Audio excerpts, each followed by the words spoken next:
Welcome my friends, welcome back to our videos. I'm Dieter and I'm the owner of the Artelino company, and we sell Japanese prints in weekly online auctions.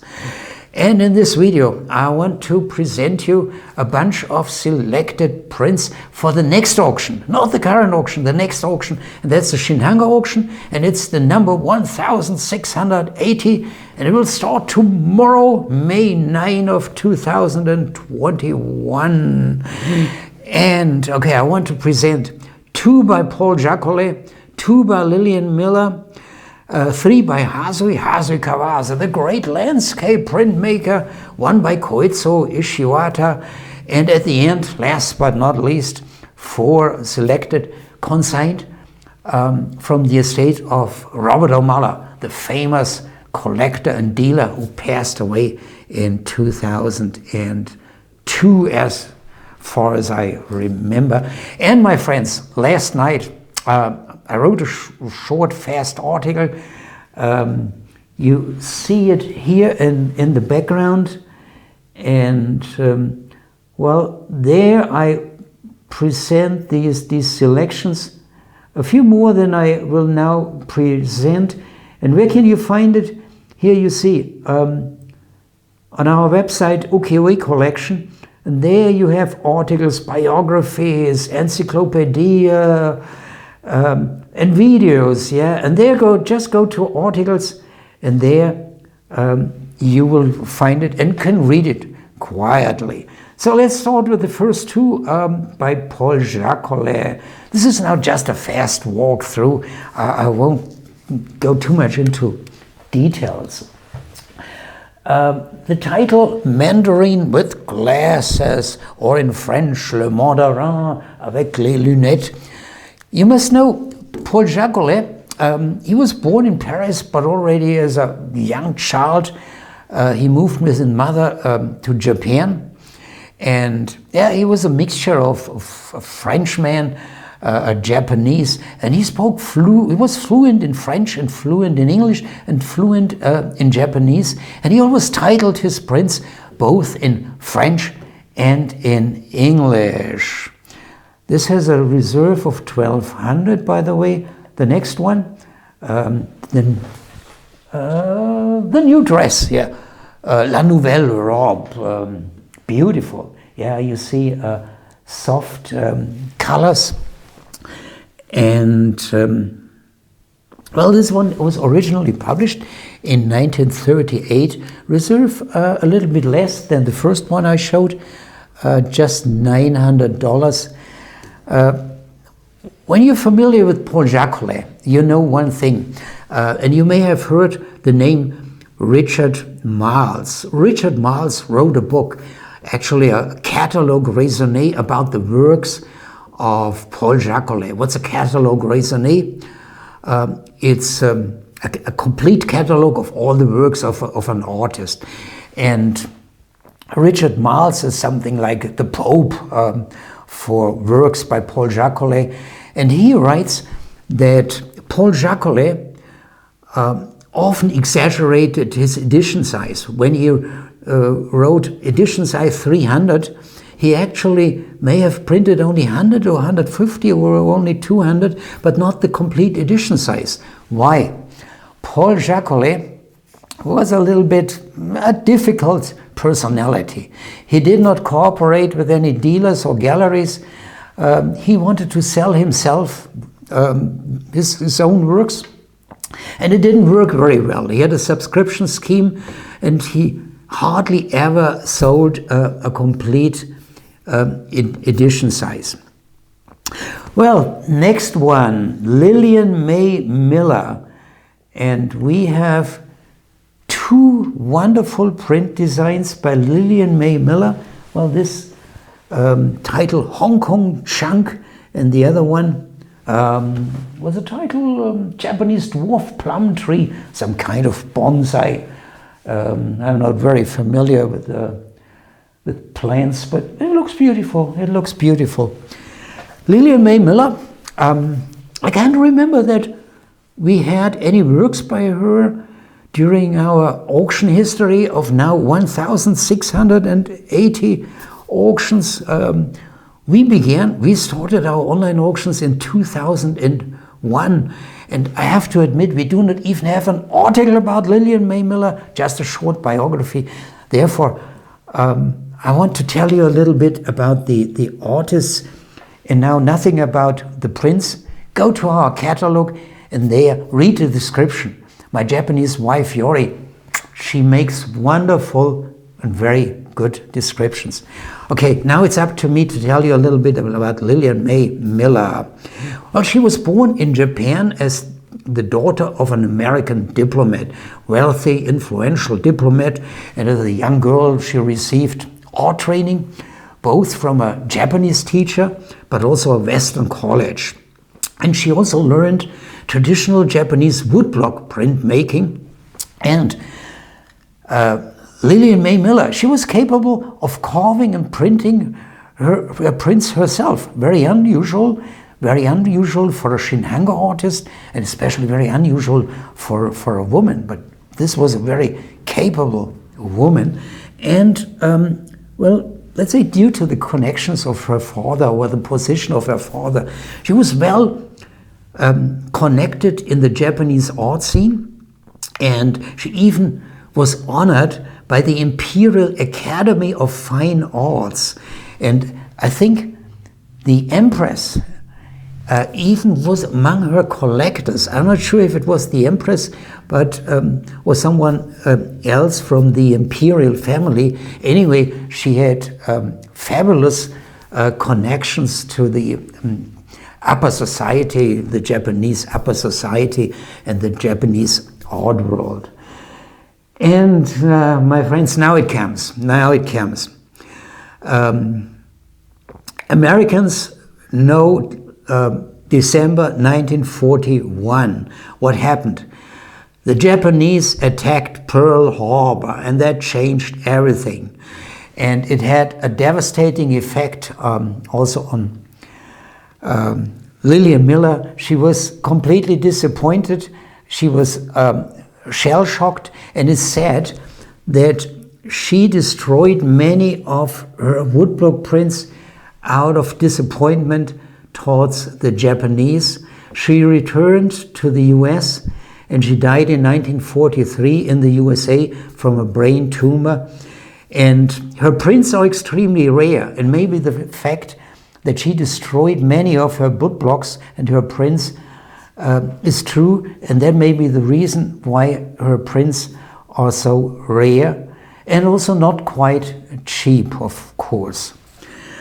Next, 3 prints by Hasoi Kawase. And I don't know how familiar you are with Japanese prints, especially Shin Hanga prints. If you are, you know that the price for an early edition before World War II, or sometimes even before the Great Kanto earthquake in 1923, and an edition pulled after World War II in the 50s or 60s, or even later, let's say in the 1980s or whenever, after the death of an artist, there is a huge price span, and that can be between 1 to 10. Yeah? And I now show you 3 prints by Hasoi Kawase. The first 2, they are posthumous, and they're beautiful, and that is the first one. Yeah? And the last one, printed before World War III, very expensive, very rare, more to come pretty soon. But first this one, yeah? Titled Winter Moon at Toyama.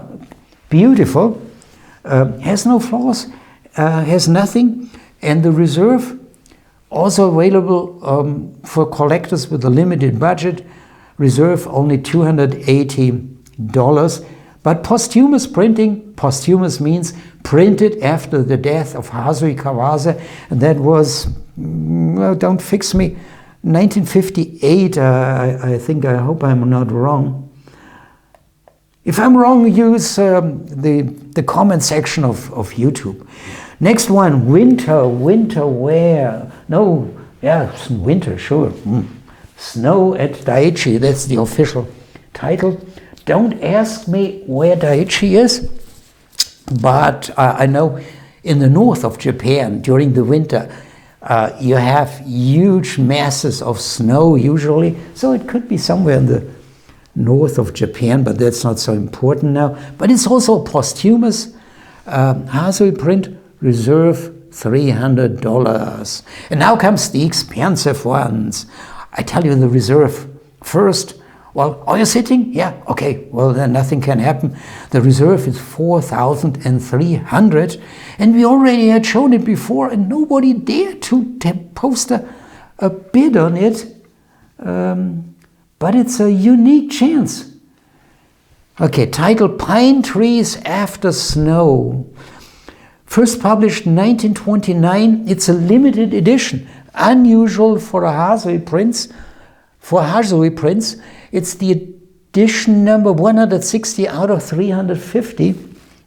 And it has the provenance, and it's consigned from the estate of Robert O. Muller.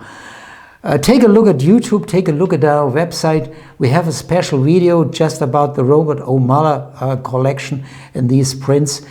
And in one of the recent videos, I told you that the prints from this estate, the flood of prints that we had for roughly 18 years, is now coming to an end. So this is, my friends, this is a unique chance. I think you won't ever have it again. Next one.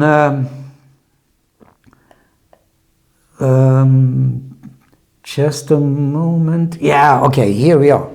This is by Koitsu Ishiwata and titled Evening Glow at Choshi. Oh, you have a lot of evening. Oh, it's pretty dark and you have a little bit of glow, and all this happens in Choshi. And now again, don't ask me where Choshi is. Small village somewhere, wherever it is. Reserve 380, also available for a limited collector budget.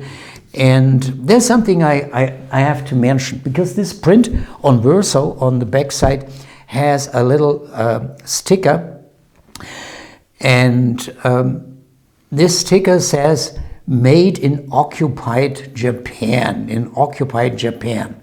Japan was occupied by the US forces from 1945 until 1952. And during this period, it was mandatory for Japanese goods to have this sticker or stamp made in occupied Japan. Not all of the goods exported during this time have it, but this one has it on verso, and it means when it says 1945 until 1952, that it was definitely not pulled, not printed after 1952. So somewhere between 1945 and 1952, it was actually pulled, printed, and a reserve for $380, my friend, for this print, where you can be sure that it's not a late impression, is a pretty good reserve. Well, now, last but not least, 4 prints from the Robert O. Muller collection. They are not in the price category of this Pine Tree After Snow. All these are available for limited budgets. I don't think that any of these has a reserve higher than $300 or $400. They are by Soseki Komori, Hiroaki, also called Shotei, Kozo Nohara. Let's scroll down a little bit, and Sotsan Ito. And these are 4 out of, I don't think we currently have more than 10 prints still to sell from the estate of Robert O. Muller. And I told you in a previous video that this is now coming to an end. I cannot tell you when, but it could actually be that these are these plus 5 or 6 more are the last prints from the estate of Robert O. Muller that we can offer to you. I don't know, but it could be possible. Okay, we offer all these that you've just seen in our coming auction, 1,680, and it starts tomorrow. Today is May 8, 2021. Today is Saturday. Tomorrow, Sunday, May 9, and this auction runs until May 16 for a complete week. And the auction will start Sunday, 8 p.m. at our local time. My friends, we are located in Bavaria, beautiful Bavaria in southern Germany, and it's Central European time, and we are 6 hours ahead of you guys at the US East Coast. So take a look at that auction, and of course, I would be pleased to see you as our visitor and our guest for our next videos. Until then, please take care and have a good week, my friends.